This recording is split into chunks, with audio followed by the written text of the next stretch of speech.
Hi friends, welcome to Kulathur cooking. இந்த மாதிரியான chicken pepper masala நம்ம ஹோட்டல்ல தள்ளுவண்டி கடைகள்ல தான் சாப்பிட்டுருப்போம். அதை வீட்லயே எப்படி ஈஸியா செய்யறதுன்னு தான் பார்க்க போறோம். நிறைய பேர் சிக்கன் பெப்பர் மசாலா செய்வாங்க. ஆனா இந்த ஒரு சீக்ரெட் மட்டும் நம்ம தெரிஞ்சுட்டு செஞ்சோம்னா நம்ம வீட்ல நம்ம ஈஸியா ஹோட்டலை விட டேஸ்டியா செஞ்சிடலாம். வாங்க நம்ம எப்படி செய்யறதுன்னு சொல்லி பார்த்தோம். ஃபர்ஸ்ட் இந்த பெப்பர் மசாலா செய்யறதுக்கு ஒரு மிக்ஸி ஜார்ல 2 தேங்காய் துண்டுகளை இந்த மாதிரி கட் பண்ணிக்கோங்க. ஒரு மீடியம் சைஸ் ஆனியன் இதையும் இந்த மாதிரி கட் பண்ணிட்டு ஜார்ல ஆட் பண்ணிக்கோங்க. அடுத்து இது கூடயே ஒரு 6 காஞ்ச மிளகா, 2 டேபிள் ஸ்பூன் மிளகு, 1/2 டேபிள் ஸ்பூன் சீரகம், ஒரு சின்ன துண்டு பட்டை, 3 லவங்கம், ஒரு ஏலக்காய் இதை ஆட் பண்ணிக்கோங்க. இது கூடயே 2 மீடியம் சைஸ் தக்காளி இந்த மாதிரி ரஃபா கட் பண்ணிருக்கேன், இதையும் சேர்த்துக்கோங்க. நான் சொன்னேன் இல்லையா, சீக்ரெட்டான விஷயம் அது இந்த 2 சிக்கன் பீஸ் தாங்க. இந்த மசாலா கூட சேர்த்து இந்த சிக்கன் பீஸையும் நம்ம அரைக்க போறோம். இந்த மாதிரி செஞ்சு பாருங்க, டேஸ்ட் வேற லெவல்ல இருக்கும். 2 சிக்கன் பீஸ் எலும்பு இல்லாததான் இது கூடயே ஆட் பண்ணிக்கோங்க. அடுத்து இது கூடயே ஒரு கைப்பிடி அளவுக்கு கொத்தமல்லி இலைகளையும் சேர்த்துக்கோங்க. ஃப்ரெஷ்ஷா இருக்க கொத்தமல்லி இலையா எடுத்துக்கோங்க, அப்பதான் நல்லா வாசனையா இருக்கும். இப்ப இது எல்லாமே நல்லா பேஸ்டா அரைச்சிக்கோங்க. இப்ப நம்ம மசாலா அரைச்சாச்சுங்க, இந்த மாதிரி பேஸ்டா அரைச்சிக்கோங்க. வாங்க இப்ப நம்ம கிரேவி செய்ய ஸ்டார்ட் பண்ணிடலாம். ஒரு ஃப்ரை பேன்ல 4 டேபிள் ஸ்பூன் எண்ணெய் ஊத்திக்கோங்க. எண்ணெய் ஹீட் ஆன உடனே ஒரு மீடியம் சைஸ் ஆனியன், 2 காஞ்ச மிளகா, ஒரு கொத்து கருவேப்பிலை இதை சேர்த்துக்கோங்க. வெங்காயத்தை நல்லா கலந்து விட்டுட்டு இது கூடயே 1/2 டேபிள் ஸ்பூன் உப்பையும் ஆட் பண்ணிக்கோங்க. வெங்காயம் சீக்கிரமா வதங்கிடும். உப்பை சேர்த்து நல்லா கலந்து விட்டுக்கோங்க. வெங்காயம் இந்த அளவுக்கு வதங்கினதுக்கு அப்புறம் இது கூடயே ஒரு டேபிள் ஸ்பூன் இஞ்சி பூண்டு பேஸ்ட், 1/4 டேபிள் ஸ்பூன் மஞ்சள் இதையும் ஆட் பண்ணிக்கோங்க. ஆட் பண்ணி நல்லா கலந்து விட்டுக்கோங்க. இஞ்சி பூண்டோட பச்சை ஸ்மெல் போற வரைக்கும் நல்லா வதக்கிக்கோங்க. இப்ப இஞ்சி பூண்டு பேஸ்ட போட்டு நல்லா வதக்கியாச்சுங்க. இஞ்சி பூண்டோட பச்சை ஸ்மெல்லாம் போயிடுச்சு.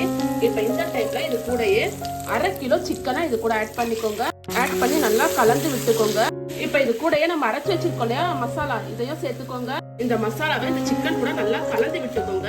நம்ம ஏன் மசாலா அரைக்கும் போது 2 பீஸ் சிக்கனை கூட சேர்த்து அரைச்சோம்னு பாத்தீங்கன்னா, ஹோட்டல்ஸ்ல எல்லாம் நம்ம கிரேவி வாங்கி சாப்பிடும் போது அந்த கிரேவி ஃபுல்லாவே சிக்கன் ஸ்மெல்லோட கொஞ்சம் கொஞ்சம் சிக்கன் பீசஸோட இருக்கும். அது மென்னு சாப்பிடும் போது ரொம்பவே நல்லா ஃபீல் ஆகும். கிரேவியோட டேஸ்ட் வேற லெவல்ல இருக்கும். அதே மாதிரி ஹோட்டல் ஸ்டைல்ல நம்ம இன்னைக்கு செஞ்சிருக்கோம். நீங்களும் இதே மாதிரி ட்ரை பண்ணி பாருங்க. 2 பீஸ் சிக்கனை போட்டு அரைச்சிட்டு கிரேவி வச்சு பாருங்க. நமக்கு சிக்கன் பீஸே இல்ல அப்படின்னா கூட அந்த கிரேவி மட்டுமே வச்சு ஃபுல் சாப்பாடா இருக்கட்டும், சப்பாத்தியா இருக்கட்டும், தோசையா இருக்கட்டும், எதுவும் காலி பண்ணிடலாம். இப்ப இது கூடயே 1 டம்ளர் தண்ணி சேர்த்துக்கோங்க. நான் மிக்ஸி ஜார் அலசிட்டு 1 டம்ளர் தண்ணி சேர்த்திருக்கேங்க. சேர்த்துட்டு நல்லா கலந்து விட்டுக்கோங்க. இந்த மாதிரி நல்லா கலந்ததுக்கு அப்புறம் இந்த டைம்ல நீங்க உப்பு காரம் எல்லாம் நல்லா செக் பண்ணிக்கோங்க. உப்பு கம்மியா இருந்துச்சுன்னா நீங்க ஆட் பண்ணிக்கோங்க. காரம் கம்மியா இருந்துச்சு அப்படின்னா லாஸ்டா நீங்க இறக்கும் போது பெப்பர் தூள் ஆட் பண்ணிக்கோங்க. ஸ்டார்டிங்லேயே நீங்க அதிகமா பெப்பர் சேர்த்துட்டீங்கன்னா கிரேவி கசப்பாயிடும். அதனால நிறைய பெப்பர் நம்ம இப்ப சேர்க்கல. இறக்கும் போது 1 டேபிள் ஸ்பூன் பெப்பர் தூள் நம்ம ஆட் பண்ணிப்போம். இப்ப நம்ம இந்த கிரேவியை மூடிலாம். 10 நிமிஷத்துல இது குக் ஆயிடுங்க. சிக்கனும் 10 நிமிஷத்துல வந்துடும். 10 நிமிஷத்துக்கு அப்புறம் நம்ம மூடி ஓபன் பண்ணி பார்க்கலாம். இப்ப 10 நிமிஷம் ஆயிடுச்சுங்க, நம்ம மூடி ஓபன் பண்ணிடலாம். சிக்கன் பெப்பர் கிரேவி சூப்பரா ரெடி ஆயிடுச்சுங்க. மேல பாருங்க என்னெல்லாம் பிரிஞ்சு எப்படி வந்திருக்கு. இப்ப இத கடைசியா 1/2 டேபிள் ஸ்பூன் பெப்பர் தூள் ஆட் பண்ணிக்கோங்க. நான் இன்னைக்கு காரம் கொஞ்சம் கம்மியா தாங்க சேர்த்துக்கிறேன். ஏன்னா எங்க வீட்டு குட்டி சாப்பிடறதால பெப்பர் தூளை போட்டு நல்லா கலந்து விட்டுக்கோங்க. இந்த மாதிரி நல்லா கலந்ததுக்கு அப்புறம் கடைசியா இதுல கொஞ்சம் கொத்தமல்லி இலைகளை தூவிக்கோங்க. கொத்தமல்லி இலைகளையும் தூவி நல்லா கலந்து விட்டுக்கோங்க. நான் இன்னைக்கு கிரேவி இந்த அளவுக்கு திக்கா இருந்தா போதும்னு இறக்கிக்கிறேங்க. ஏன்னா நான் சப்பாத்தி கூட இந்த கிரேவியை சர்வ் பண்ண போறேன். ஆறிச்சுன்னா இன்னும் கொஞ்சம் திக்காயிடும். உங்களுக்கு எந்த அளவுக்கு திக்னஸ் வேணுமோ அந்த அளவுக்கு பார்த்து நீங்க இறக்கிக்கோங்க. இப்ப நம்ம ஸ்டவ் ஆஃப் பண்ணிடலாம். சிக்கன் பெப்பர் கிரேவி சூப்பரா ரெடி ஆயிடுச்சுங்க.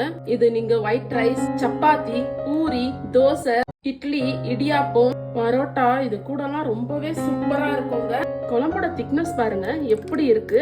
நீங்க இதே மாதிரி திக்னஸோட சப்பாத்தி, பரோட்டா, இடியாப்பம், இட்லி எல்லாத்துக்கும் வச்சு சாப்பிடலாம். நீங்க ஒயிட் ரைஸ் கூட எல்லாம் சாப்பிடுறீங்கன்னா இன்னும் கொஞ்சம் திக்கா கிரேவி பண்ணிக்கோங்க. இன்னும் ஒரு 5 நிமிஷம் விட்டீங்க அப்படின்னா நல்லா திக்காயிடும். இதை நான் இன்னைக்கு சப்பாத்தி கூட தாங்க வச்சு சர்வ் பண்ண போறேன். சப்பாத்தி கூட இந்த குழம்ப ஊத்தி இது கூடயும் ஒரு 2 பீஸையும் வச்சுட்டு கொஞ்சமா சப்பாத்திய பிச்சு கொஞ்சமா சிக்கனையும் பிச்சு நடுவுல வச்சு இந்த மாதிரி சாப்பிட்டீங்கன்னு வைங்களேன், அதான் சொல்லவே தேவையில்லை. என்னோட வாயில வைக்கல, ஆனா எனக்கு எச்சி ஊறுது. சாப்பிட அவ்வளோ சூப்பரா இருக்குங்க. நம்ம சிக்கன் அரைச்சி போட்டுருக்கிறதால அந்த கிரேவி ஃபுல்லா அந்த சிக்கனோட ஸ்மெல் மென்னு சாப்பிடும் போது அந்த சிக்கன் பீசஸ் குட்டி குட்டியா அப்படியே வாயில மெல்லும் போது அவ்வளோ சூப்பரா இருக்கு.